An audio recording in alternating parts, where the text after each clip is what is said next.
Hello friends, how are you. कैसे हैं आप लोग।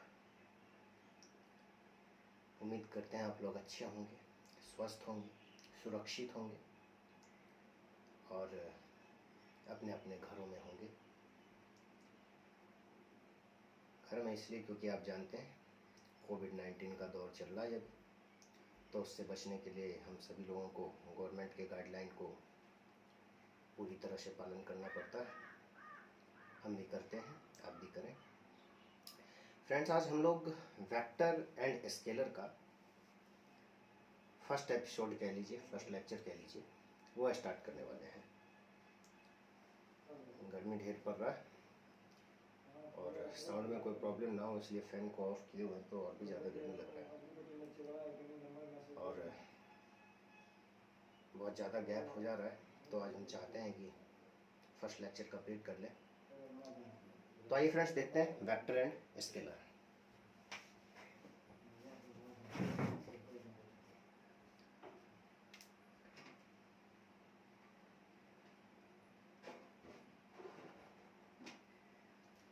Vector and scalar.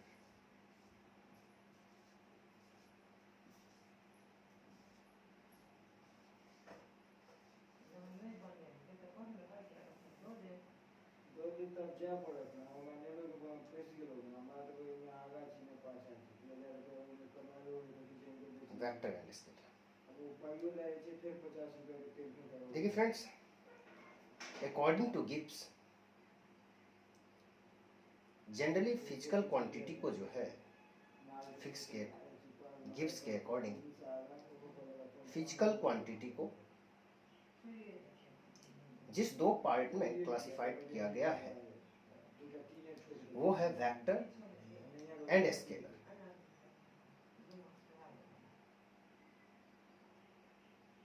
तो फ्रेंड्स, सबसे पहले हम ये जानते हैं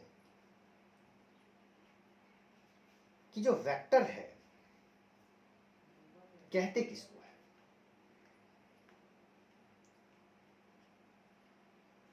तो फ्रेंड्स, हम लिखते भी चलते हैं लैंग्वेज में जिससे कि ऑल क्लियर हो सके आप लोगों को।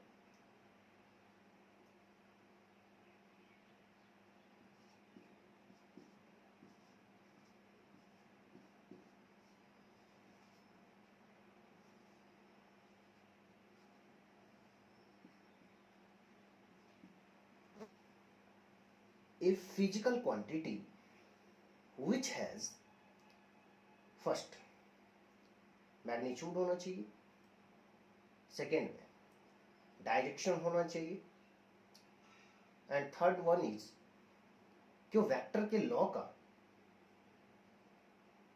लॉ को फॉलो करना चाहिए, which has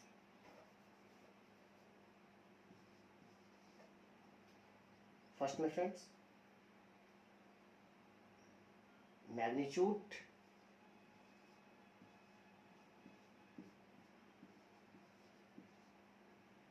second direction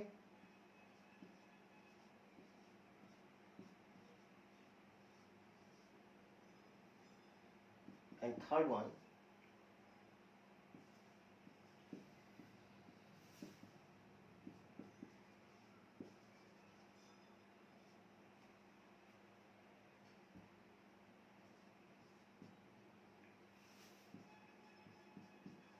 and now is the law of vector.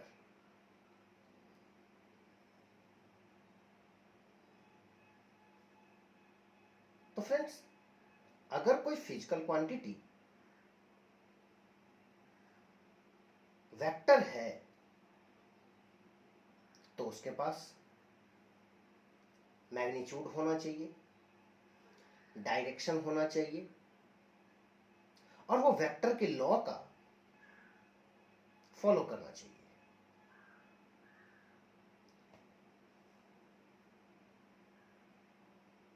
Is called vector. इसमें फ्रेंड्स पहला और दूसरा यानी कि मैग्नीट्यूड और डायरेक्शन जो है ये सफिशिएंट कंडीशन है। Hair first and third is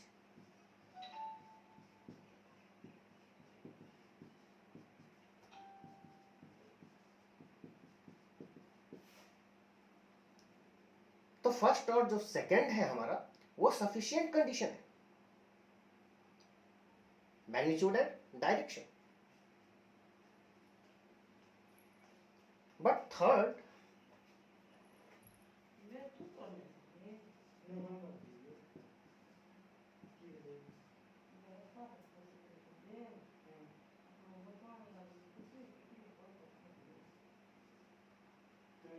लाठी लोग घूमत रही छी छोरा से भरि दिन तो घूमते रहे छी कलम गाछी में तोड़ते रहे। और जो फ्रेंड्स हमारा थर्ड है वो नेसेसरी कंडीशन है, वो नेसेसरी कंडीशन है।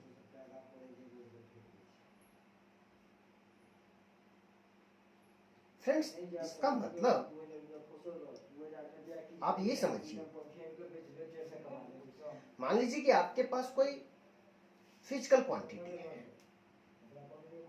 और हम उस फिजिकल क्वांटिटी के बारे में ये आपको पहले से इंफॉर्मेशन दे रहे हैं कि उस फिजिकल क्वांटिटी के पास मैग्नीट्यूड है, डायरेक्शन है। तो अगर हम किसी फिजिकल क्वांटिटी के बारे में ये दो इंफॉर्मेशन दे दें कि उस फिजिकल क्वांटिटी के पास कुछ मैग्नीट्यूड है और उसके पास कुछ डायरेक्शन है, उसका अपना एक डायरेक्शन है, तो बस इन दो इंफॉर्मेशन से आप ये कंफर्म नहीं कर सकते कि वो फिजिकल क्वांटिटी वेक्टर है या वेक्टर नहीं है।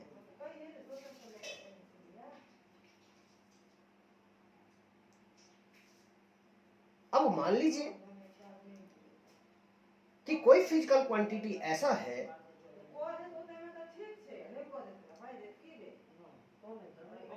जिसके बारे में हम आपको ये इंफॉर्मेशन दे रहे हैं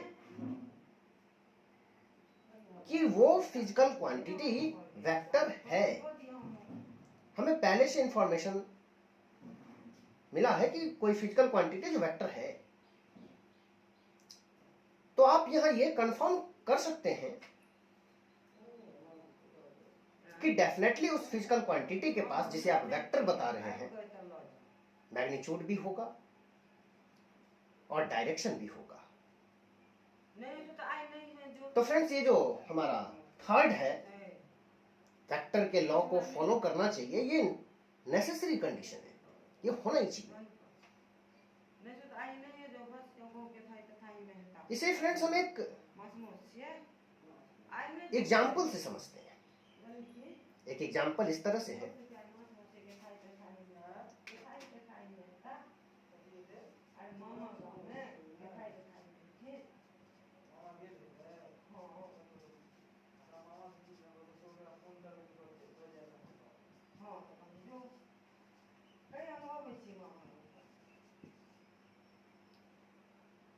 which is more appropriate।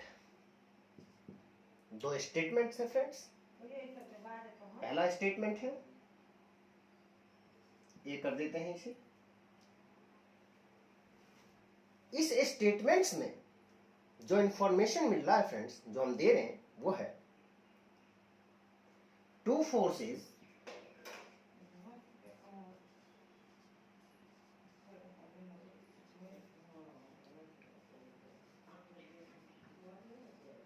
are added, two forces are added using triangle rule of addition, using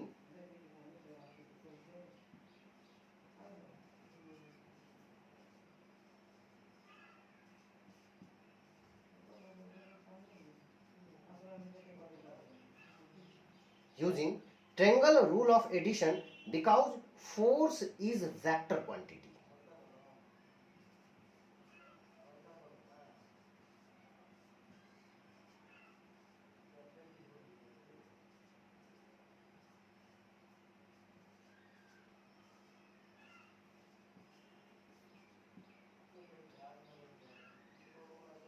vector quantities.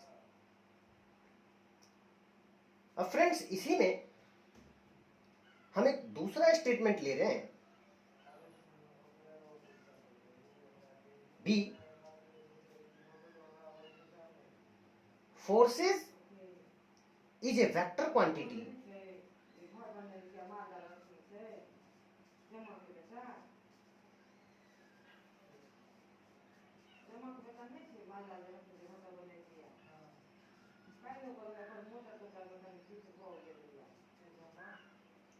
forces is a vector quantity because two forces, लिख भी देते हैं,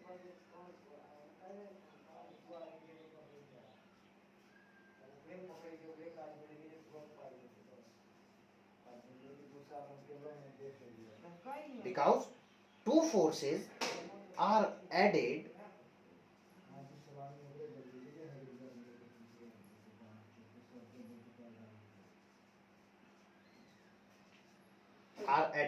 using triangle rule of addition.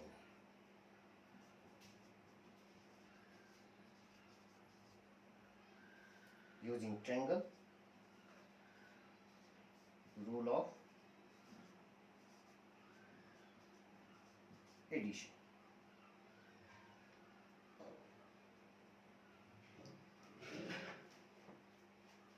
तो friends सबसे पहले हम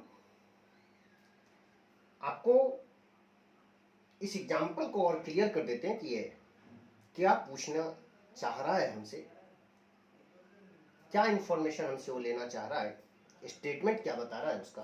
दोनों statement को ठीक से समझ लेते हैं।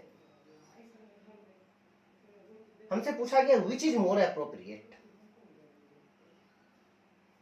तो जो फ्रेंड्स हमें दो स्टेटमेंट दिया गया है, ए और बी,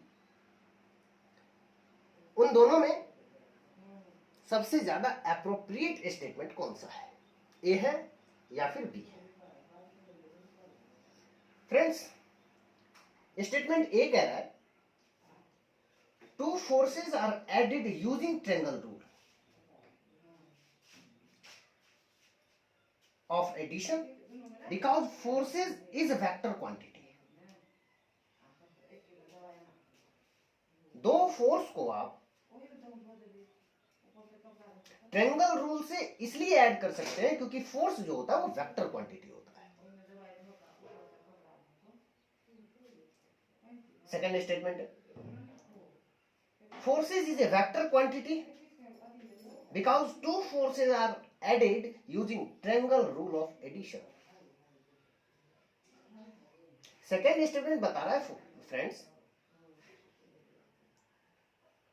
कि आप फोर्स को वेक्टर इसलिए कह रहे हैं क्योंकि आप उसे ट्रायंगल रूल के अकॉर्डिंग ऐड कर सकते हैं। ट्रायंगल रूल से आप उसे ऐड कर सकते हैं।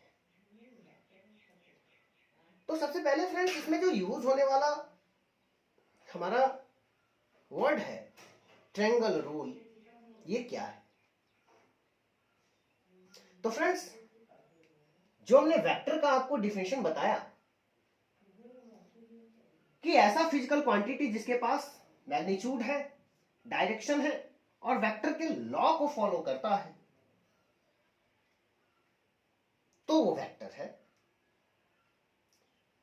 जिसमें हमने आपको ये बताया कि जो फर्स्ट और सेकंड है मैग्नीट्यूड और डायरेक्शन के बारे में, ये सफिशिएंट कंडीशन है, जबकि थर्ड जो है हमारा वेक्टर के लॉ को फॉलो करना चाहिए, वेक्टर के लॉ को फॉलो करना चाहिए, ये नेसेसरी कंडीशन है। वेक्टर का जो लॉ होता है ना फ्रेंड्स, उसमें ट्रायंगल रूल आता है, ट्रायंगल लॉ आता है, पैरेललोग्राम लॉ आता है, पॉलीगन लॉ आता है। तो इसमें यूज होने वाला स्टेटमेंट में ट्रायंगल रूल जो है ये वेक्टर का लॉ है। और आप जानते हैं कि सिर्फ दो स्टेटमेंट अगर किसी फिजिकल क्वांटिटी का हमें दिया हो, यानी किसी फिजिकल क्वांटिटी के बारे में बताए कि मैग्नीट्यूड है उसमें, डायरेक्शन है उसमें, और बताइए कि वो वेक्टर है कि नहीं है, तो हम ये कंफर्म होकर नहीं कह सकते कि वो वेक्टर होगा या फिर नहीं होगा। जबकि अगर थर्ड कंडीशन हमें मालूम है कि हाँ कोई फिजिकल क्वांटिटी है जो वेक्टर के लॉ को फॉलो करता है, दैट मीन्स मैग्नीट्यूड भी होगा और डायरेक्शन भी होगा, ये हम कंफर्म हो जाते हैं। तो थर्ड जो है हमारा नेसेसरी कंडीशन, उसी के अकॉर्डिंग हमें इस स्टेटमेंट में ये सेलेक्ट करना है कि मोर एप्रोप्रिएट कौन सा है। तो पहला स्टेटमेंट, फोर्स को two forces are added using triangle rule of addition because force is vector quantity. Force vector quantity होता है, इसीलिए उसे ट्रायंगल रूल से ऐड कर सकते हैं। और जो दूसरा स्टेटमेंट में उसमें कह रहा है हमें forces is vector quantity because forces are added using triangle rule of addition. दो फोर्स को हम ट्रायंगल रूल से ऐड कर सकते हैं, इसलिए फोर्स वेक्टर क्वांटिटी है। तो नेसेसरी कंडीशन जो है ना, उस स्टेटमेंट, उस नेसेसरी कंडीशन को ये वाला जो स्टेटमेंट है, स्टेटमेंट बी, वो ज्यादा फोकस कर रहा है। यानी इसमें क्या कह रहा है, इसमें कह रहा है कि वेक्टर का लॉ फॉलो कर रहा है, इसीलिए वेक्टर है। जबकि इस स्टेटमेंट से हमें क्या पता चल रहा है कि वो वेक्टर इसलिए होता है क्योंकि आप उसे ट्रायंगल रूल से ऐड कर सकते हैं। तो फ्रेंड्स क्लियर हो गया होगा, B is more appropriate than A.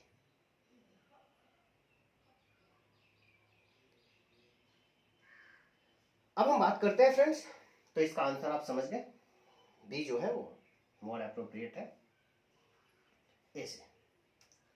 अब हम बात करते हैं फ्रेंड्स रिप्रेजेंटेशन ऑफ वेक्टर की।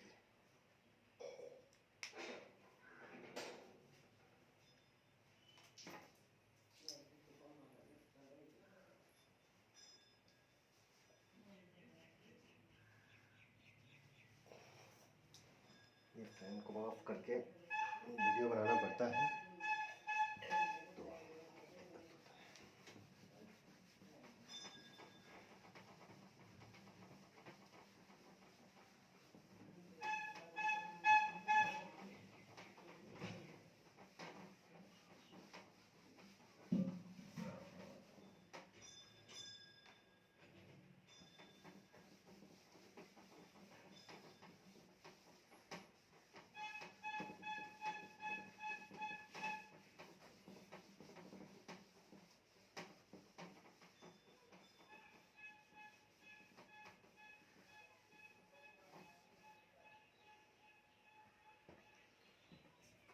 आइए फ्रेंड्स, अब हम लोग डिस्कस करते हैं रिप्रेजेंटेशन ऑफ वेक्टर।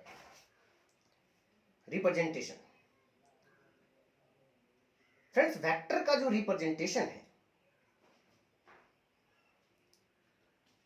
हम उसे एक स्ट्रेट एरो हेड से रिप्रेजेंट कर सकते हैं और करते हैं।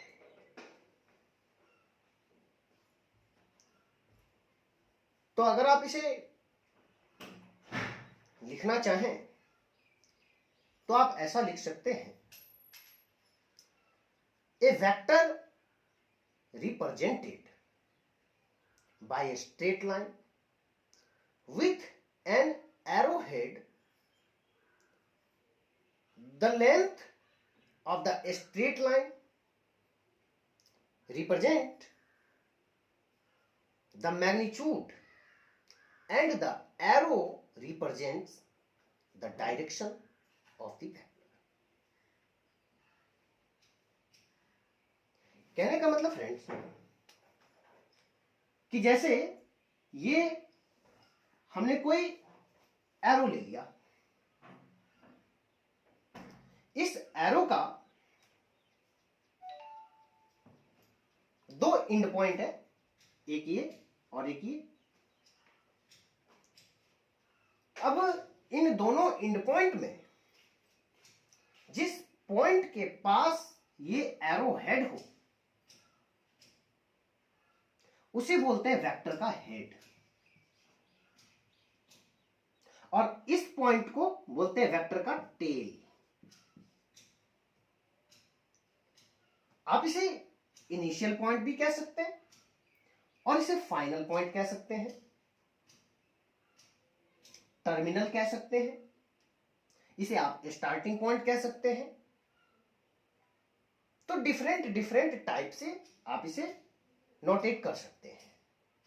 जनरली बुकशम में इस पॉइंट को टेल और इस पॉइंट को हेड कहा जाता है। अब फ्रेंड्स, किसी एरो को देखने से हमें किन किन चीजों का पता लगता है? तो फ्रेंड्स, दो चीजों का पता लगता है। एक कि इस एरो का लेंथ कितना है, लंबाई कितना है।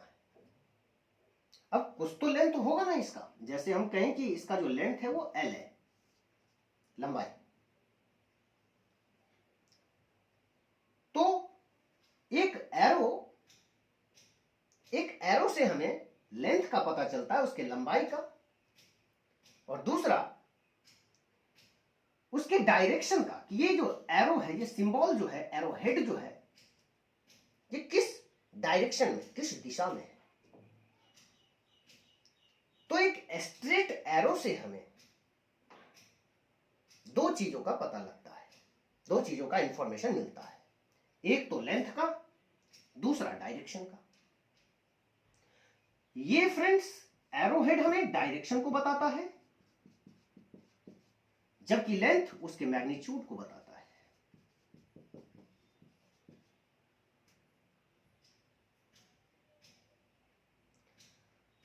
अब अगर हम बात कर ले फ्रेंड्स कि किसी वेक्टर का, किसी एरो का, और जब हम एरो कहें तो स्ट्रेट एरो का,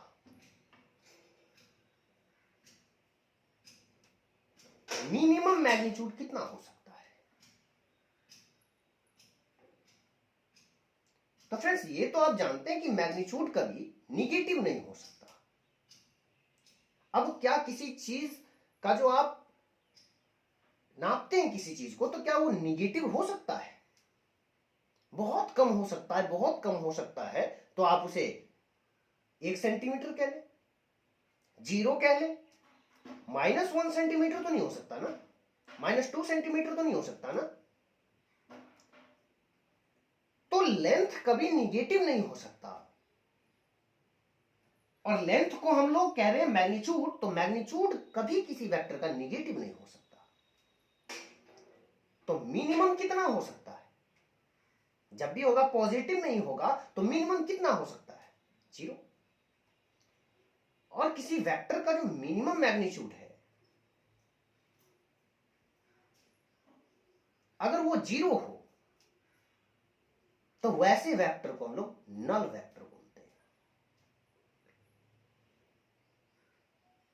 अगर फ्रेंड्स इस वेक्टर का ये एक सिंबल है, ये स्ट्रेट एरोहेड एक सिंबल है, रिप्रेजेंटेशन है, it is not a vector. ये वेक्टर नहीं है, ये बस एक सिंबल है।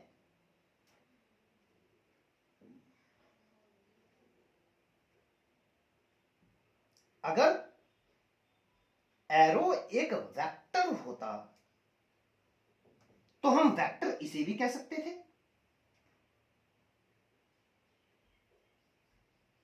क्योंकि ये भी तो एक एरो है। तो फ्रेंड्स, ये याद रखना है हमें कि ये जो हमने जिस स्ट्रेट एरो हेड के बारे में इंफॉर्मेशन आपको दिया है, ये बस एक रिप्रेजेंटेशन है, सिंबॉलिक नोटेशन है वेक्टर का, ये वेक्टर नहीं होता।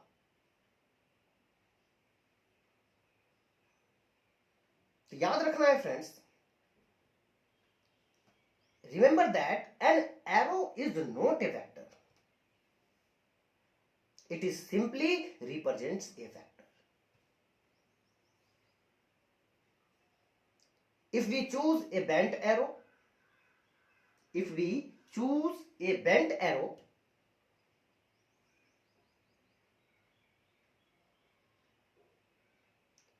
it may mean a sense of rotation of a point.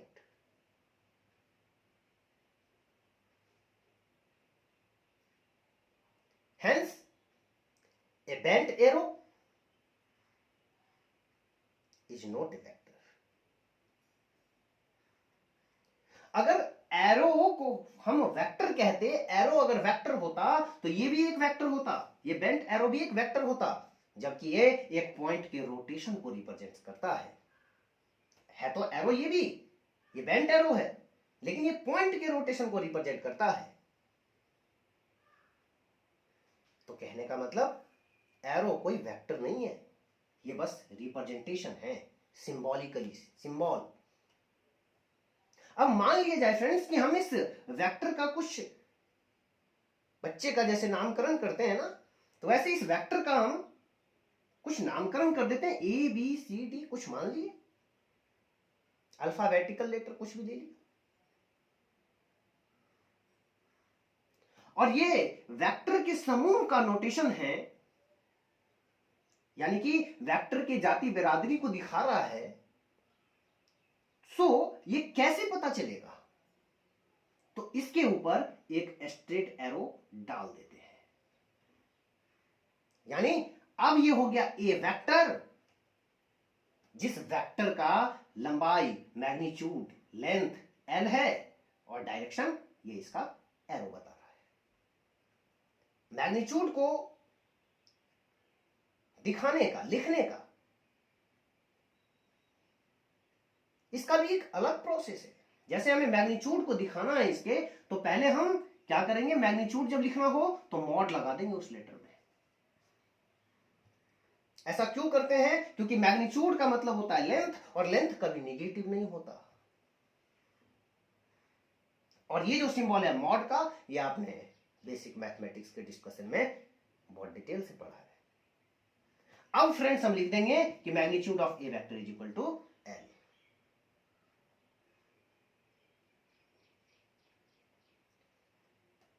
अब फ्रेंड्स इस चीज को थोड़ा हम और डिटेल में बताएं कि अगर मान लीजिए कि ये स्ट्रेट एरो हम ऐसे दिखाते और इसको कह देते कि एक बी वेक्टर है, तो ऐसा नहीं करना कि एरो जिस डायरेक्शन में है उस पर उसी डायरेक्शन में एरो डाल देना, ये गलत रिप्रेजेंटेशन है।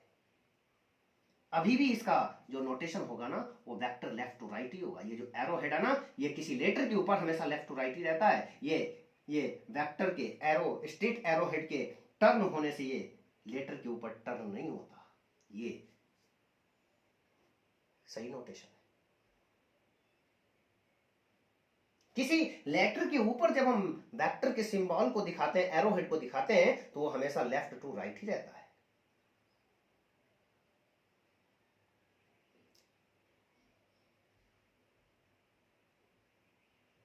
अब फ्रेंड्स हमें इसके कुछ कॉन्सेप्ट को जानना है, तो आइए देखते हैं।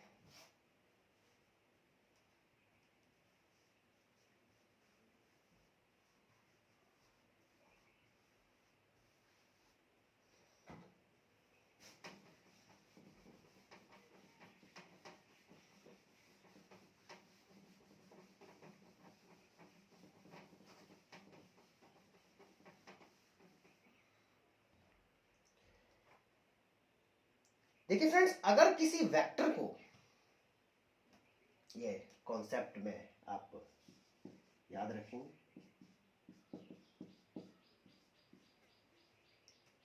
अगर किसी वेक्टर को स्लाइड करवाया जाए, स्लाइड का मतलब खिसकना,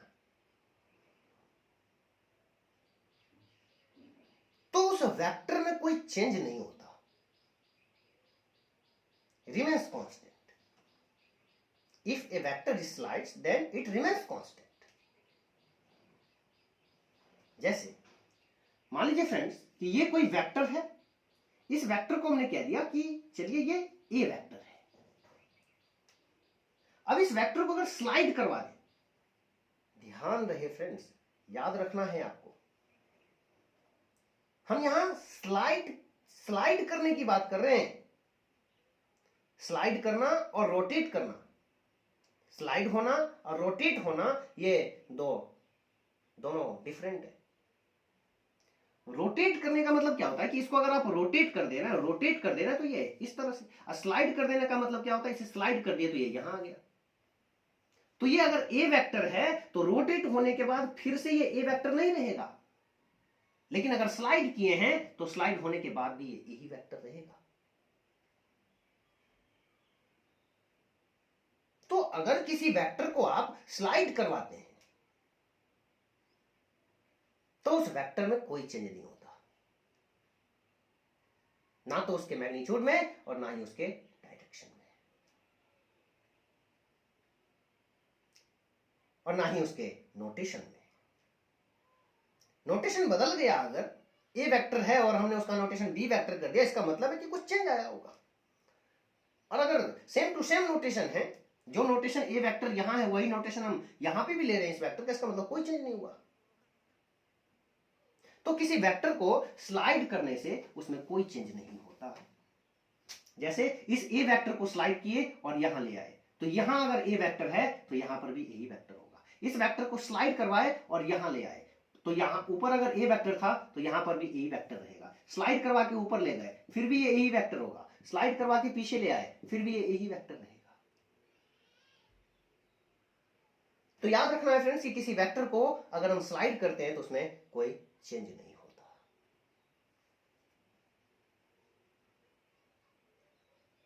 यही चीज फ्रेंड्स अगर हम किसी वेक्टर को रोटेट कर दें तो क्या वो चेंज होगा? तो कहते हैं कि अगर किसी वेक्टर को हम रोटेट कर रहे हैं तो वो चेंज हो भी सकता है और नहीं भी हो सकता है।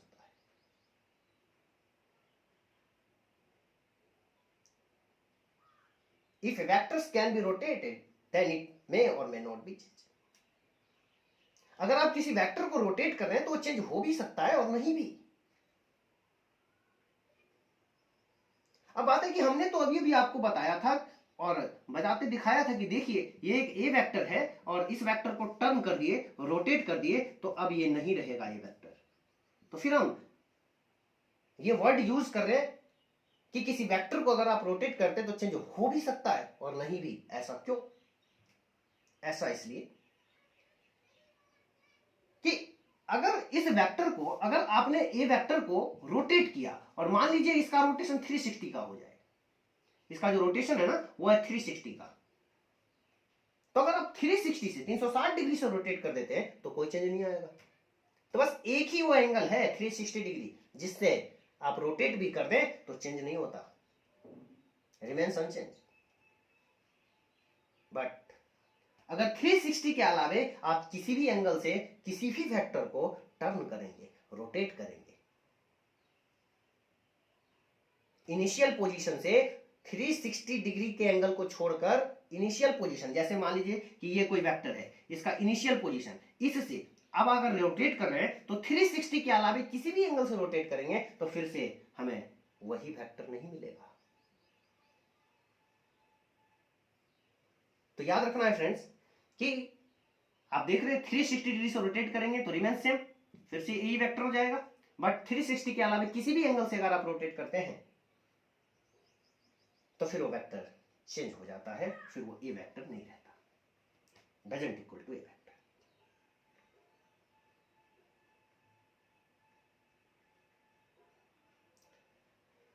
अब फ्रेंड्स इसी तरह से अब हम वेक्टर का कुछ टाइप होता है, कितने टाइप का वेक्टर हो सकता है, उन सब चीजों पे डिस्कस करेंगे कि वेक्टर कितने टाइप का हो सकता है। तो हम लोग जानते हैं कि वेक्टर जो होता है ना उसका बहुत सारा टाइप होता है, तो जानते हैं वन बाय वन करके कितने टाइप का वेक्टर हो सकता है।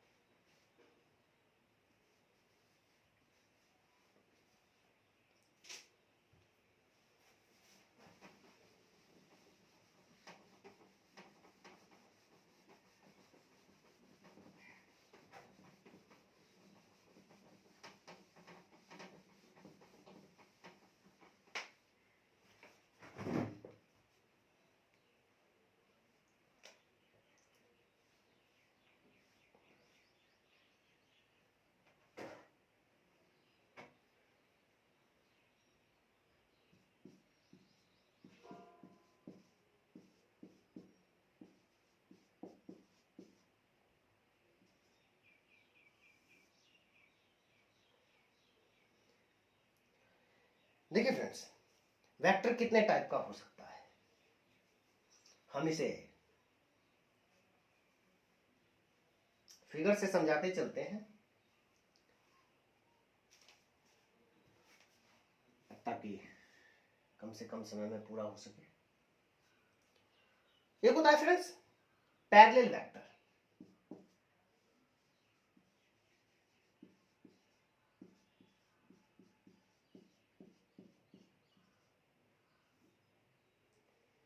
क्या होता है फ्रेंड्स पैरेलल वेक्टर्स? मान लीजिए फ्रेंड्स कि हमारे पास कोई दो वेक्टर है, हमने एक वेक्टर को कह दिया ए वेक्टर है और दूसरे वेक्टर को कह दिया कि वो बी वेक्टर है, और वो इस तरह से है कि दोनों वेक्टर का डायरेक्शन सेम है, लेकिन उन दोनों वेक्टर का अगर मैग्नीट्यूड डिफरेंट हो, देखना फ्रेंड्स, ये एक वेक्टर हमने कह दिया ए है और ये एक वेक्टर हमने कह दिया बी है, तो फ्रेंड्स क्या सिमिलैरिटी है दोनों में? यही ना कि दोनों का डायरेक्शन सेम है। लेकिन मैग्नीट्यूड की बात करें तो क्या मैग्नीट्यूड दोनों का इक्वल है? आप जानते हैं मैग्नीट्यूड को मॉड से रिप्रेजेंट करते हैं, या फिर मैग्नीट्यूड को दिखाने का और भी तरीका है कि आप उस वेक्टर पे से वेक्टर का साइन ही हटा दीजिए तो भी वो मैग्नीट्यूड को रिप्रेजेंट करता है, और अगर रहने देते हैं तो फिर मॉड लगा दीजिए, है ना। तो फ्रेंड्स यहां आपको क्लियर दिख रहा होगा कि magnitude of A vector is not equal to magnitude of B vector. तो अगर दो वेक्टर का डायरेक्शन हो सेम और मैग्नीट्यूड हो different, then they are known as parallel vector. Next,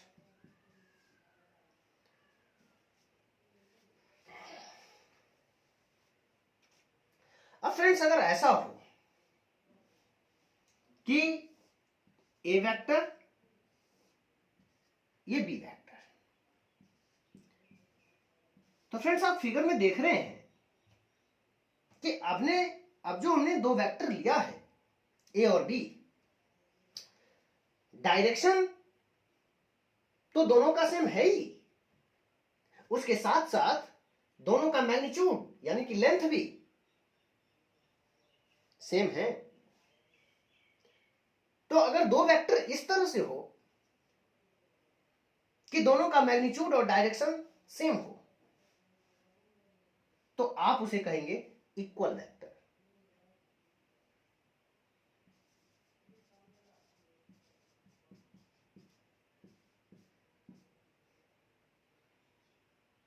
तो यहां फ्रेंड्स आप लिख सकते हैं कि A vector is equal to B vector, और मैग्नीट्यूड में तो ये इक्वल है ही। फ्रेंड्स जब मॉड लगा देते हैं ना तो वो सिर्फ और सिर्फ वैल्यू को रिप्रेजेंट करता है कि हाँ दोनों का जो लेंथ है, जो वैल्यू है, सॉरी इक्वल है, दोनों का वैल्यू जो है वो इक्वल है। और जब हम वेक्टर का साइन नहीं दिखाते हैं, इसका मतलब है कि तब अगर आप मॉड बिना मॉड लगाए, यहां पे मॉड नहीं लगा, यहां मॉड नहीं लगा, तब आप अगर इक्वल का साइन दिखा रहे हैं तो इसका मतलब होता है कि ये मैग्नीट्यूड और डायरेक्शन दोनों में सेम रहा होगा। तो हाँ, A vector is equal to B vector, ये मैग्नीट्यूड और डायरेक्शन दोनों में सेम है। अब यहां ये वाला नोटेशन आप यहां नहीं दिखा सकते थे, ए वेक्टर इक्वल है बी वेक्टर के, नहीं ऐसा नहीं है, क्योंकि ये मैग्नीट्यूड में डिफर कर रहा था। जब दोनों सेम होता है मैग्नीट्यूड और डायरेक्शन, तब आप इसको A vector is equal to B vector लिख सकते हैं।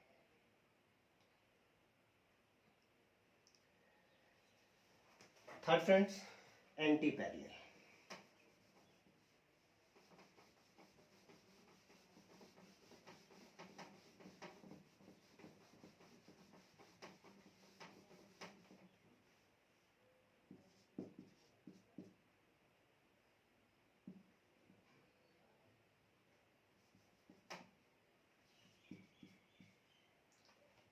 Anti parallel vector.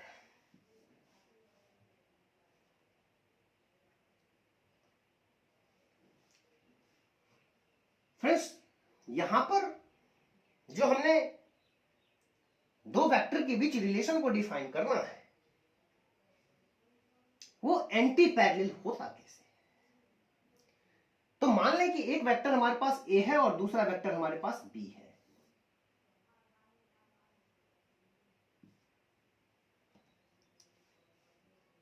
इसमें फ्रेंड्स आप देख रहे हैं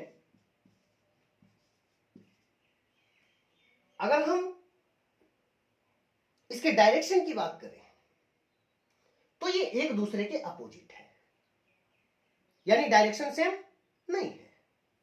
अगर बात इसके मैग्नीट्यूड की करें यानी कि लेंथ की करें, लेंथ भी इक्वल नहीं है।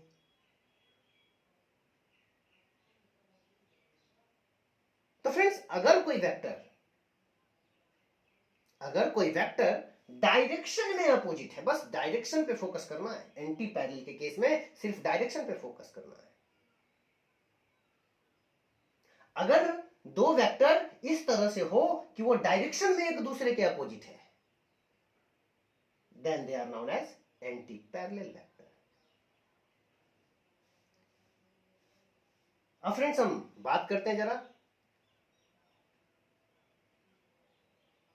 Negative vector.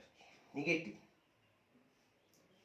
वैसे तो आप इसे कॉन्सेप्ट से समझेंगे तो ज्यादा अच्छा रहेगा कि निगेटिव वेक्टर होता क्या है।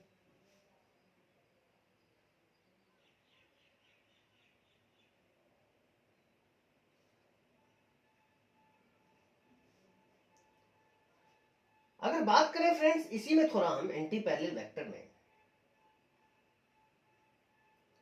अगर दो वेक्टर इस तरह से हो कि वो डायरेक्शन में अपोजिट हो तो उसको हम उसके रिलेशन को रिप्रेजेंट कैसे करेंगे। जैसे इक्वल था तो आपने इक्वल लिखा ना। तो फ्रेंड्स इसमें अगर एक वेक्टर पॉजिटिव है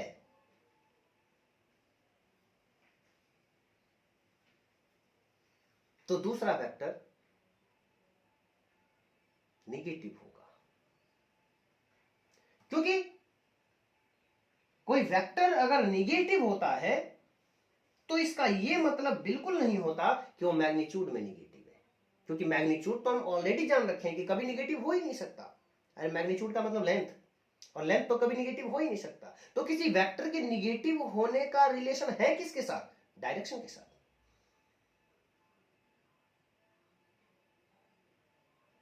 तो यहां फ्रेंड्स एक चीज हमेशा याद रखना है कि जब हम एंटी पैरेलल की बात करते हैं तो वहां मैग्नीट्यूड इक्वल नहीं होना चाहिए। फ्रेंड्स इसी में अगर ऐसा होता कि ये है हमारा ए वेक्टर और ये है हमारा बी वेक्टर, इसे हमने कह दिया ए वेक्टर और इसे हमने कह दिया बी वेक्टर। इसमें फ्रेंड्स देख रहे हैं कि ये हाँ डायरेक्शन में अपोजिट है, लेकिन मैग्नीट्यूड दोनों का सेम है। तो मैग्नीट्यूड दोनों का सेम है, बस डायरेक्शन अपोजिट है। तो डायरेक्शन के अपोजिट होने का क्या मतलब? हम कह सकते हैं कि ए और बी इक्वल तो है, बस डायरेक्शन में अपोजिट है। तो डायरेक्शन में अपोजिट होने का मतलब एक प्लस तो दूसरा माइनस, और ये आपकी मर्जी कि आप किसको प्लस और किसको माइनस कह रहे हैं। ध्यान बस ये देना है कि अगर मैग्नीट्यूड में इक्वल हो, डायरेक्शन में अपोजिट हो, तो एक प्लस होगा तो दूसरा माइनस होगा।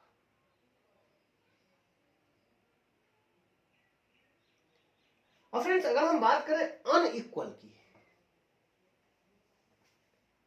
तो उसे हम चाहते हैं कि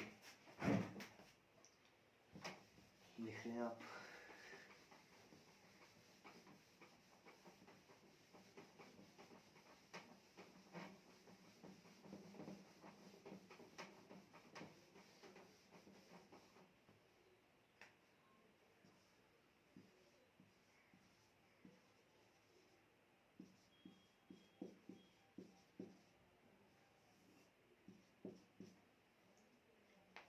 अनइक्वल वेक्टर्स,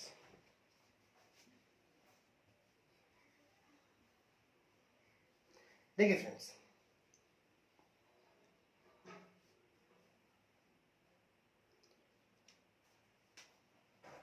when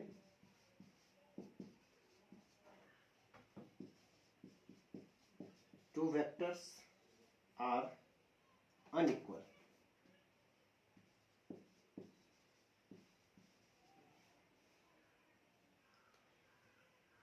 जब दो वेक्टर अनइक्वल है, अनइक्वल मतलब इक्वल नहीं है, इक्वल नहीं है, हो सकता है उसका डायरेक्शन डिफर कर रहा हो सकता है उसका मैग्नीट्यूड डिफर कर रहा हो क्योंकि वो इक्वल नहीं है, या हो सकता है पॉसिबिलिटी ऐसा कि ना तो मैग्नीट्यूड और ना ही डायरेक्शन इक्वल हो। कहने का मतलब फ्रेंड्स, अगर दो वेक्टर अनइक्वल है when they are, अगर दो वेक्टर अनइक्वल है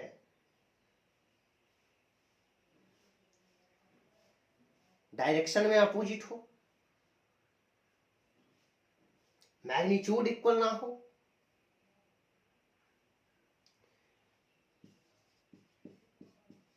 डिफर इन मैग्नीट्यूड, हो सकता है कि उसका मैग्नीट्यूड इक्वल ना हो,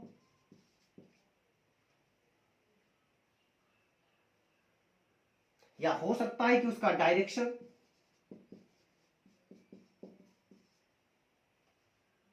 डिफर कर रहा हो, अपोजिट हो, एक दूसरे के सेम डायरेक्शन में ना हो, या हो सकता है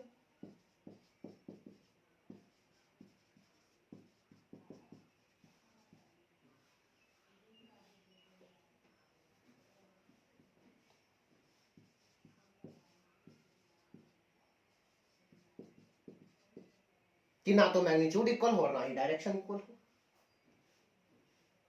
तो फ्रेंड्स, दो वेक्टर अगर अनइक्वल है तो इसका सीधा मतलब है कि या तो उसका हो सकता है मैग्नीट्यूड इक्वल नहीं रहा होगा, या फिर ये पॉसिबिलिटी है कि उसका डायरेक्शन इक्वल नहीं होगा, या फिर ये पॉसिबिलिटी है कि ना तो मैग्नीट्यूड इक्वल होगा और ना ही डायरेक्शन इक्वल होगा। तो ये सभी कैटेगरी जो है वो अनइक्वल वेक्टर्स में आएगा। अब हम बात करते हैं फ्रेंड्स कोलिनियर वेक्टर की। कौन सा नंबर था ये तो भूल गए, चलिए स्टार्ट आ देते हैं।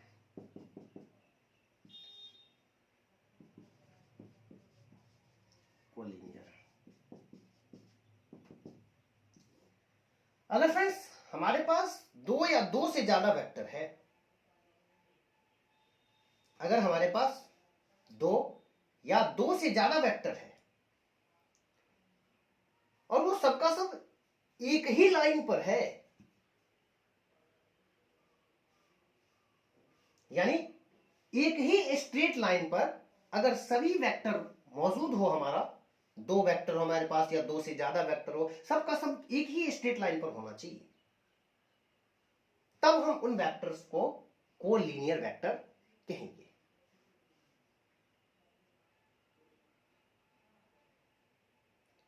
फ्रेंड्स, इसे हम एक एग्जाम्पल से इस तरह से समझते हैं।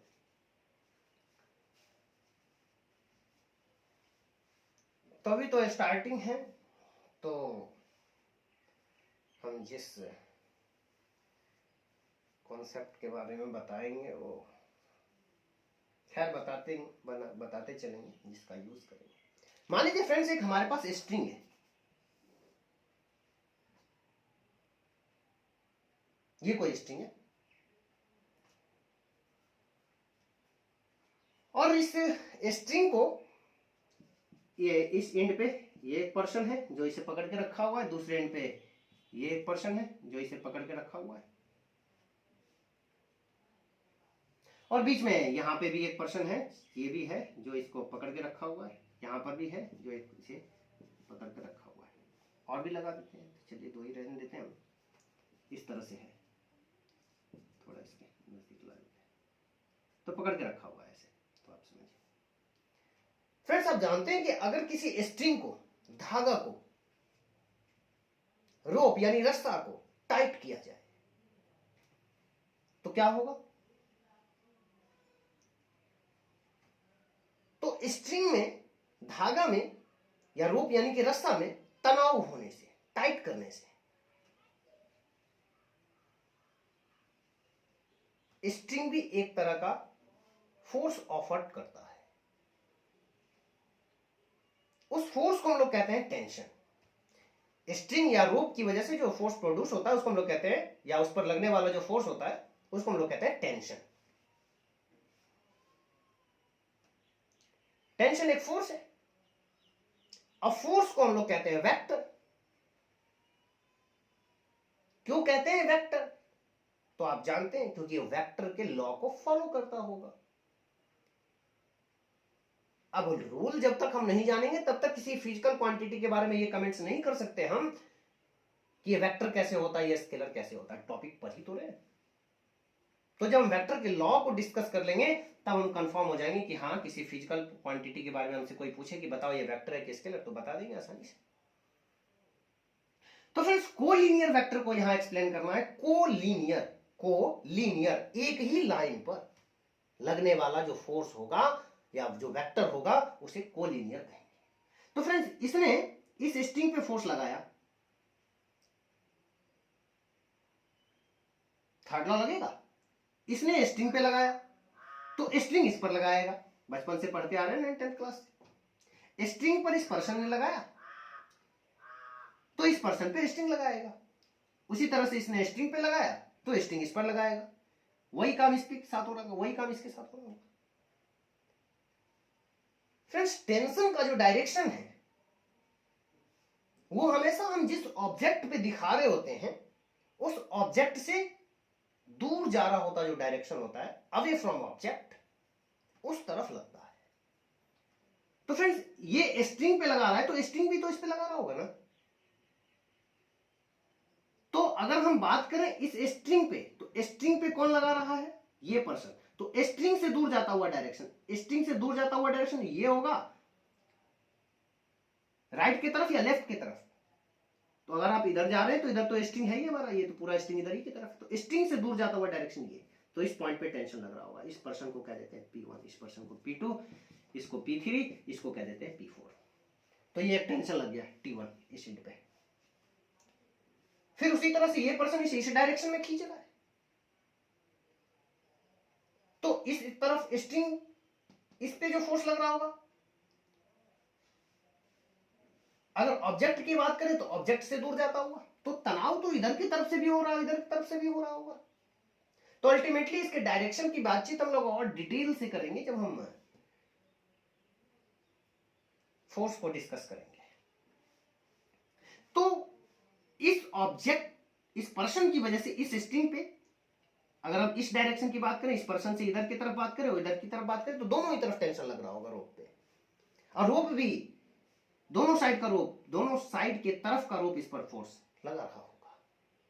तो कहने का मतलब कि यहां पर अगर टेंशन को देखें तो इस तरह से, इस तरह से, इस तरह से, इस तरह से, फिर इस तरह से।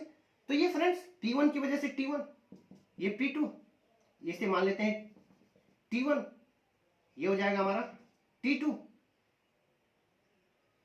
ये फिर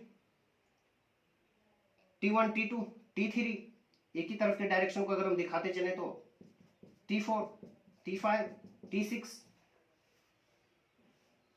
तो फ्रेंड्स, आप क्या पा रहे हैं? फोर्स तो वेक्टर होता है।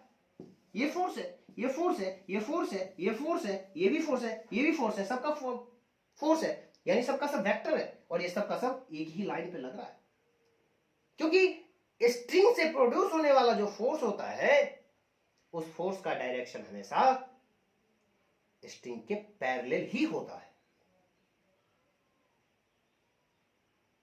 Tension always lies parallel to the string. तो इस सारे फोर्स को, इन सारे वेक्टरों को यहां पे हम क्या कहेंगे? कोलिनियर, क्योंकि ये सबका सब एक ही लाइन पे लग रहा है। तो कोलिनियर का मतलब एक ही लाइन पर लगने वाला फोर्स। तो ये फ्रेंड्स क्लियर हो गया होगा। नेक्स्ट हम बात करते हैं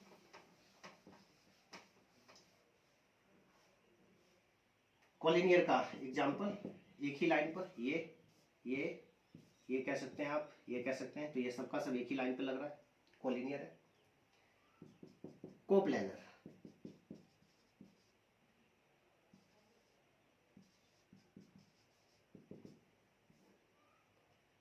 कोप्लेनर जैसे कोलिनियर मतलब एक ही लाइन पर, कोप्लेनर एक ही प्लेन में, तो प्लेन को समझना पड़ेगा।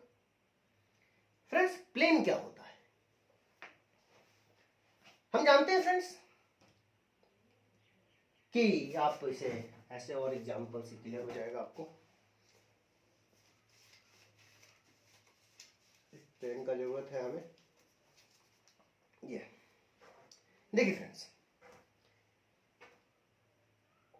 ये एक एक्सिस है, ये दूसरा एक्सिस है, ये तीसरा एक्सिस है। 3 एक्सिस होता है ना, एक्स वाई जेड, इस तरह से।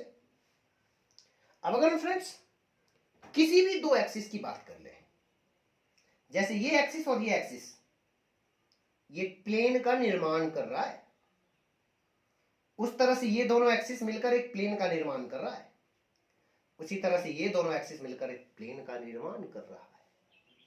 दैट मीन्स जब हम बात करते हैं प्लेन की, तो मिनिमम 2 एक्सिस से मिलकर बना होता है। तो प्लेन तभी हो जाएगा जब वो 2 एक्सिस तो कम से कम होना चाहिए।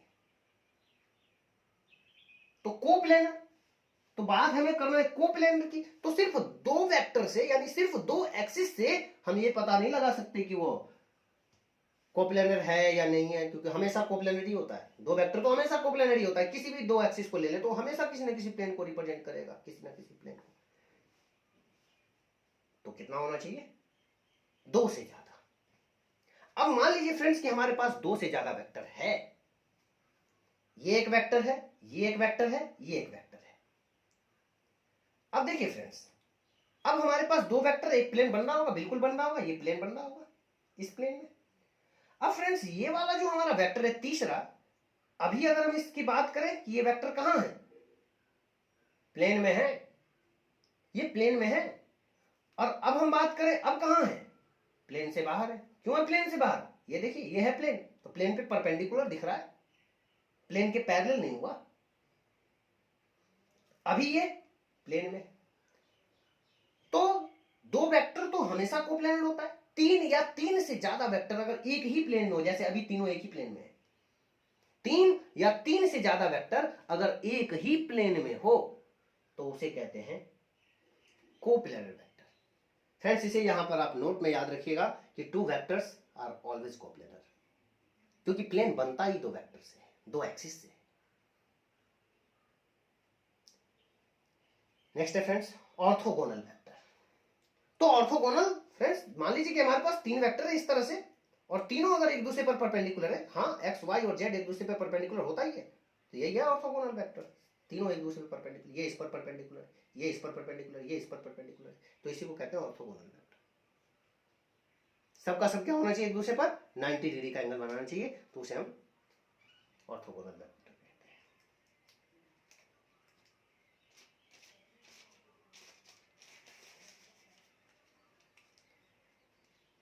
नेक्स्ट है फ्रेंड्स, माइक तब से हम साइड में रख दिए हुए थे, पता नहीं। Axial vectors.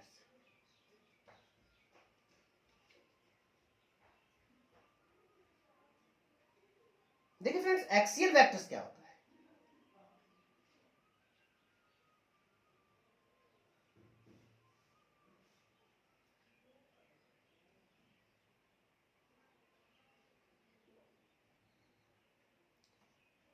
अगर मान ले फ्रेंड्स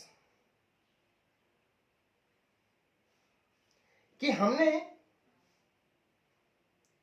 कोई ऑब्जेक्ट है, उस पर फोर्स लगाया,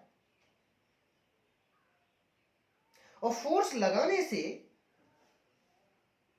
उसका पोजीशन चेंज हुआ। अगर हमने जिस डायरेक्शन में फोर्स अप्लाई किया है उस ऑब्जेक्ट पर, जिस डायरेक्शन में हमने फोर्स अप्लाई किया, अगर वो उसी डायरेक्शन में डिस्प्लेस्ड हुआ होगा, उसी डायरेक्शन में अगर उसका पोजीशन चेंज हुआ होगा, तो फोर्स लगने से जो वेक्टर प्रोड्यूस हुआ, या फिर जिस फोर्स से उसका मूवमेंट हुआ, मान लीजिए फ्रेंड्स की ये कोई ऑब्जेक्ट है, हमने इस पर फोर्स लगाया, ये स्लाइड हुआ ना, तो जो फोर्स लगाया वो फोर्स और इसके डिस्प्लेस्ड होने से, डिस्प्लेसमेंट ये भी एक फिजिकल क्वांटिटी है। ये पोलर वेक्टर कहलाएगा, ये पोलर वेक्टर कहलाएगा। और अगर हमने जिस डायरेक्शन में फोर्स अप्लाई किया, मान लीजिए फोर्स अप्लाई किया इधर और ये चल दिया इधर,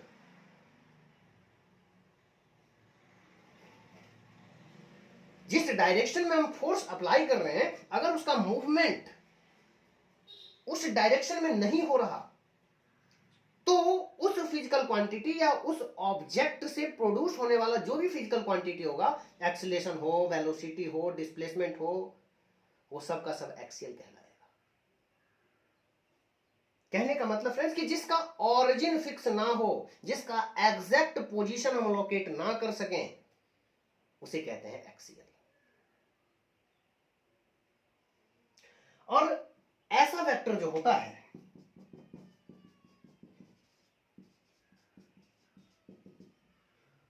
ऐसा वेक्टर जो होता है एक्सियल वेक्टर, जिसका ऑरिजिन फिक्स नहीं होता, एग्जैक्ट पोजीशन नहीं होता, क्योंकि आपने जिस डायरेक्शन में फोर्स अप्लाई किया वो ऑब्जेक्ट उसी डायरेक्शन में डिस्प्लेस्ड ना होके किसी और डायरेक्शन में डिस्प्लेस्ड हो गया। उसमें जो वेलोसिटी हुआ, उसका वेलोसिटी जिस डायरेक्शन में मैंने फोर्स अप्लाई किया उस डायरेक्शन में ना होके किसी और डायरेक्शन में हो गया। तो फ्रेंड्स, ऐसा जो फिजिकल क्वांटिटी है उसे हम लोग कहते हैं एंगुलर वेलोसिटी। जो एक्सियल वेक्टर की कैटेगरी में आएगा, एंगुलर वेलोसिटी, एंगुलर एक्सीलरेशन। और फोर्स को टॉर्क, फोर्स को कहेंगे टॉर्क। तो ये जो टॉर्क है ये भी क्या होगा, एक्सियल वेक्टर होगा। पोलर आप अपने आप समझ गए होंगे फ्रेंड्स। पोलर वेक्टर वो वेक्टर होता है जिसका ऑरिजिन फिक्स होता है, जिसका एग्जैक्ट पोजीशन होता है, उसको हम लोग कहते हैं पोलर वेक्टर। तो ये सब फ्रेंड्स कुछ हमारा टाइप्स ऑफ वेक्टर था। तो जो इंपॉर्टेंट है उसे तो हम करवा ही रहे हैं, अब जो आपके लेवल का है आप उसी को करिए, उससे ज्यादा क्या फायदा करने का। अब बात करते हैं फ्रेंड्स एक और लास्ट यूनिट वेक्टर की।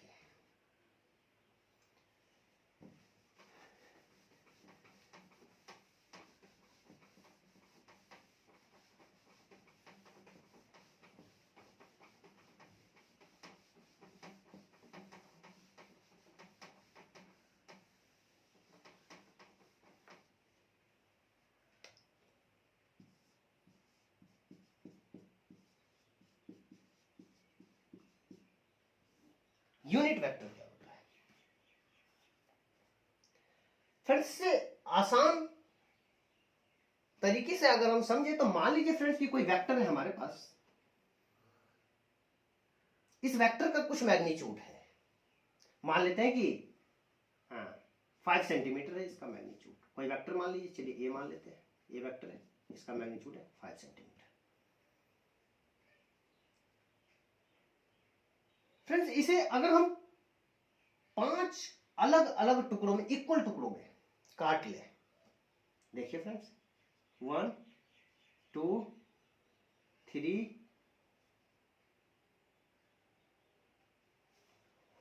1 2 3 हो गया, ये 4 मान लीजिए, थोड़ा बढ़ा ही देते हैं इसको, या फ्रेंड्स 5 मान लीजिए, हुआ ना, 1 2 3 4 5। तो कोई हमारा ए वेक्टर से 5 इक्वल पार्ट्स में, 5 इक्वल पार्ट्स में हमने डिवाइड कर लिया।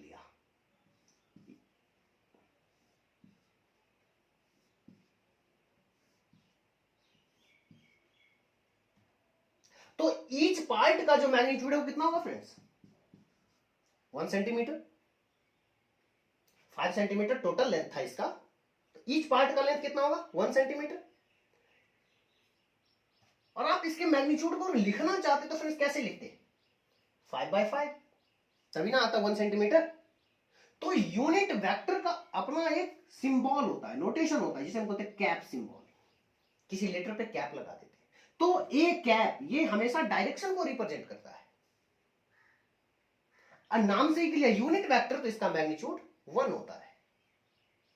तो A cap is equal to, यानी किसी वेक्टर में अगर हम उसके मैग्नीट्यूड से कर दें डिवाइड तो मिल जाता है यूनिट वेक्टर। सिंपल है।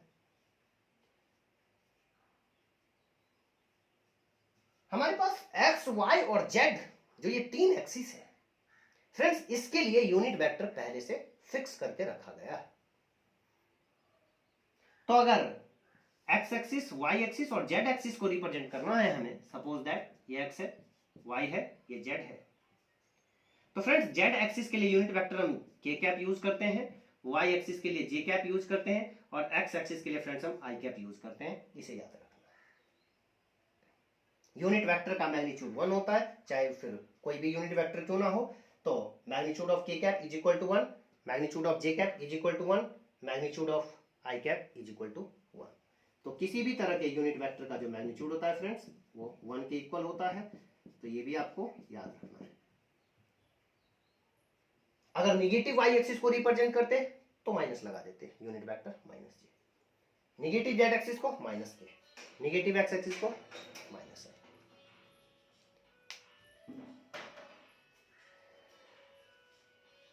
ठीक है फ्रेंड्स, तो आज के लिए इतना ही रहने देते हैं, बहुत गर्मी पड़ रहा है। नेक्स्ट डे हम कुछ और बात करेंगे, मल्टीप्लिकेशन और वेक्टर की बात करेंगे।